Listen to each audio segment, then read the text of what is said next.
Florida's next economy will be different. It will be different in a number of ways, but there are two that I mentioned, and one of those is that we will have a larger share of our population because of the retiring baby boomers who are seniors, and consequently a larger share of the economy is going to be devoted toward providing them with everything from medical care through financial advice through restaurant meals. And so that part of our economy will expand. It's already large, it'll expand. We will continue also to be a tourism economy. It's a very attractive place to visit. Transportation costs are going to remain more or less steady. We'll have a large portion of the world's people enjoying visits to Florida. Now, in addition to that, we're going to see a continuation of the trend away from a growth economy. A large share of our activity has been in providing homes, building houses, building infrastructure, all the things that go along with a growing economy. Now, that's not going to disappear. And in fact, as a share of the total economy, it has been shrinking over the past 40 years or so. And that's going to continue. But the share of growth in our overall economy will become smaller and smaller. Now, the next economy in Florida is going to be a fine one. We're not going to be a Detroit. It's not a case of just because we had a year of possibly negative population growth that's going to happen year after year.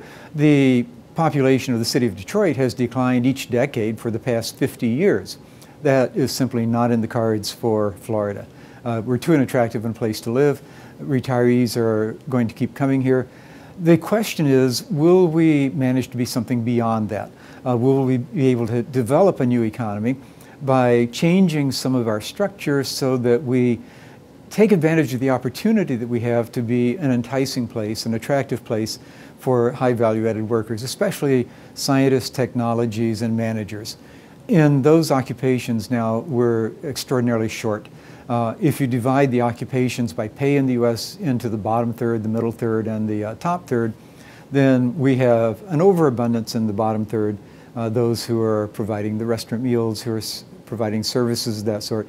We are far short of our share of the national average in terms of the top third of economic activity and our pay, and we're especially short in managers, scientists, and engineers. So when you are looking at what policies would be appropriate for creating the kind of economy that Florida could have that would enable Florida to live up to its potential, there's a little bit of a problem in that an economist could probably draw up a list of 100 items of things that we should do in order to attract those high value-added workers. And then the issue is that many of them are not legislatively feasible.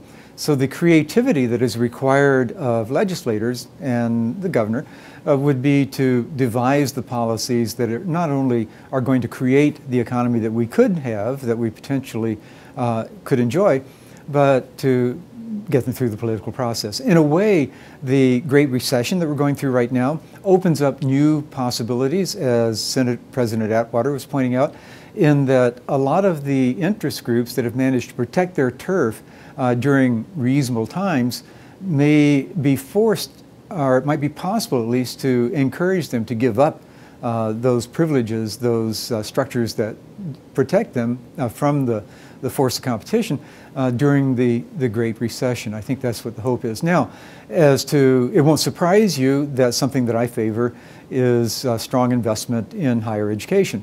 And I base that on studies that have been done over the past 7 years or so, and I especially refer to one by the Federal Reserve Bank of New York, where they show that having 1 percentage point increase in the number of college graduates in a metropolitan area results in a 2.3% increase, let's say a 2% increase to round it off, in the product of that area. Well, that amounts, if you do the math, to something like an extra $100,000 a year for one more college graduate. Obviously, not all of that is going to extra pay for that graduate. It's going to extra pay for people he or she interacts with. It's going to extra land rent. It's going to extra return to those who have businesses.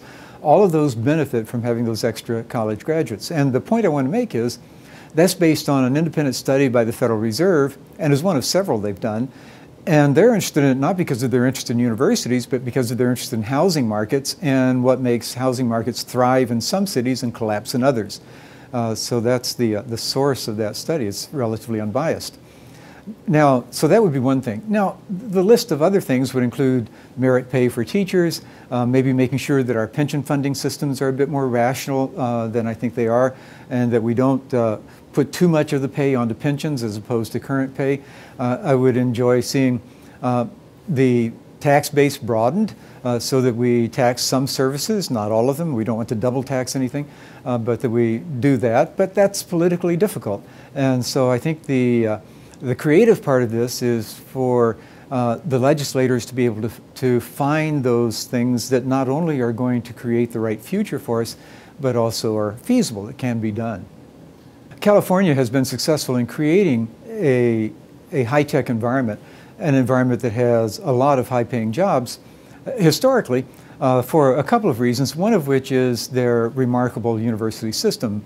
The best public university in the country has been Berkeley, and then the others in San Diego and San Francisco and throughout the state are certainly nothing to sneer at. They have had a lot of innovators. They've started a lot of companies that have expanded, and the consequence of that is that if you look at a study of Berkeley and their graduates, for example, those are graduates who have such prestige that they can locate anywhere they want in the country. And what this analysis by John Quigley showed was that about 90% of the Berkeley graduates stay within 300 or 400 miles of Berkeley. And the reason for that is that the California system has been so successful in innovation and creating startup companies that those graduates have lots of attractive jobs nearby. Now, a second source of the high value added jobs in California was the Department of Defense. And it operated on a cost plus basis.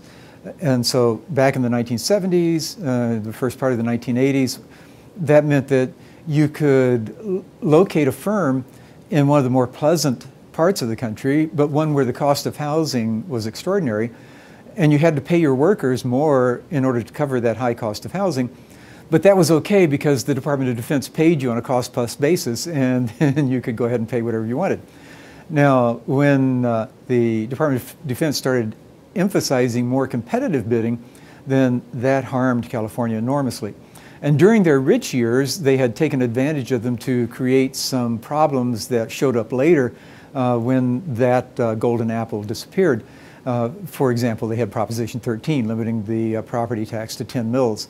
And they got a constitutional provision such that the legislature could not come up with a budget unless it was approved by 2/3 majority. And so that is a state that is no longer workable. Arizona has benefited to some extent from people fleeing from California. Will Florida go that direction? We have a few indications of it. There are some structural difficulties in Florida that could get us into that kind of problem to the advantage of our neighbors, as Arizona was a neighbor of California, to our neighbors such as Georgia and Alabama and South Carolina, North Carolina, Tennessee, and so on, if we discourage firms and especially innovation from coming here. What are those structural difficulties?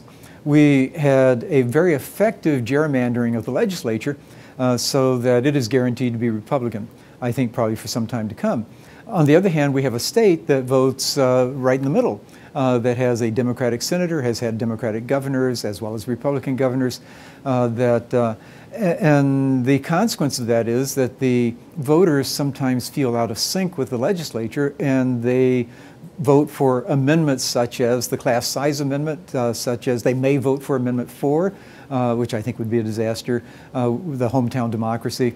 And so you see that kind of conflict developing, and that creates uncertainty for businesses who are thinking about locating here, because you might have the legislature on one extreme and then these amendments that are on the other. Now, a couple of things I think are happening to reduce that will probably prevent us from going the California route. And even though the legislative leadership is Republican, it tends to be somewhat pragmatic. And that, I think, is an enormous help. And then the other aspect of it is those constitutional amendments now require 60% instead of 50% vote. So they are somewhat, the uncertainty created by them has been diminished somewhat. So there are possibilities that Florida could go a route like that. We have structural difficulties in our school system. We have the largest schools in the country. We have the largest school districts, not quite, but almost. And that I think has unfavorable, undesirable implications for school governance. But, and we have, from some accident of the 1970s, very powerful public employee unions, which can come into conflict with school boards and the legislature. So there, I don't want to say there's no potential for us to go the California route, but I don't think we're going to.